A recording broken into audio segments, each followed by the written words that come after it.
அப்பா இப்போ ரீசெண்டாக இறந்துட்டாங்க. நான் இப்போ 487 மார்க் எடுத்திருக்கேன்.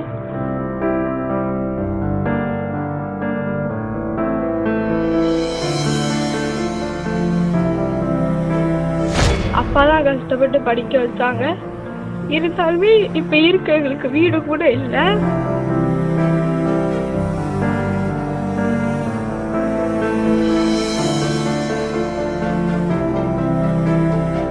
இப்போ அப்பா வேற இல்லை, எப்படி படிக்கிறதுன்னு தெரியல.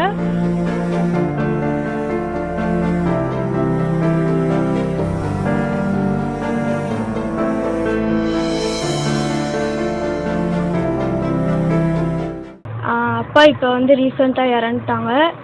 நான் இப்போ 487 மார்க் எடுத்திருக்கேன். அப்பா தான் கஷ்டப்பட்டு படிக்க வச்சாங்க. இருந்தாலுமே இப்போ எங்களுக்கு வீடு கூட இல்லை, பாத்ரூம் கூட கிடையாது. அவ்வளோ கஷ்டப்பட்ட நிலைமையில தான் படித்தோம். இப்போ அப்பா வேறு இல்லை, எப்படி படிக்கிறதுன்னு தெரில. அரசாங்கம் கொஞ்சம் உதவி பண்ணால் நல்லா தான் இருக்கும். இப்போ எப்படி படிக்கிறதுன்னு எங்களுக்கே தெரியல. ஆனால் நான் இன்னும் படிக்க ஆசைப்பட்றேன். அம்மாவுக்கு சம்பாரிச்சு கொடுத்து வீடு கட்டணும்னு எங்களுக்கும் ஆசை இருக்க தான் செய்யுது. ஆனால் எப்படி படிக்கிறதுன்னு இன்னும் எங்களுக்கு தெரியல. எங்கள் அம்மாவுக்கு இப்போ நான் ஆடிட்டர் ஆகணும்னு ஆசை. இப்போ நான் எடுத்த குரூப்புக்கு சிஏ படித்து ஆடிட்டர் ஆனால் நல்லாயிருக்கும். பேர் தெய்வக்கண்ணி. எங்கள் வீட்டுக்காரர் இப்போ தான் இறந்து ஒரு 2 மாதம் ஆகுது. அந்த டயத்தில் தான் என் மகா எக்ஸாம் எழுத போனான்.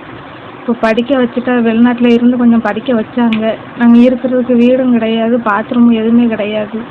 அடுத்ததெல்லாம் எதுக்குமே என்ன பண்ணணும்னு எங்களுக்கு தெரியாமல் தான் இருக்குது. கொஞ்சம் கவர்மெண்ட் பார்த்து ஏதாவது உதவி பண்ணால் நல்லாயிருக்கும். வீடு ரொம்ப சின்ன வீடு தான், பாத்ரூம் எதுவும் கிடையாது. பசங்க படிப்பு கொஞ்சம் ஹெல்ப் பண்ணால் நல்லாயிருக்கும் அரசாங்கம். செய்திகளை உடனுக்குடனும் துல்லியமாகவும் தெரிந்து கொள்ள சப்ஸ்கிரைப் பண்ணுங்க.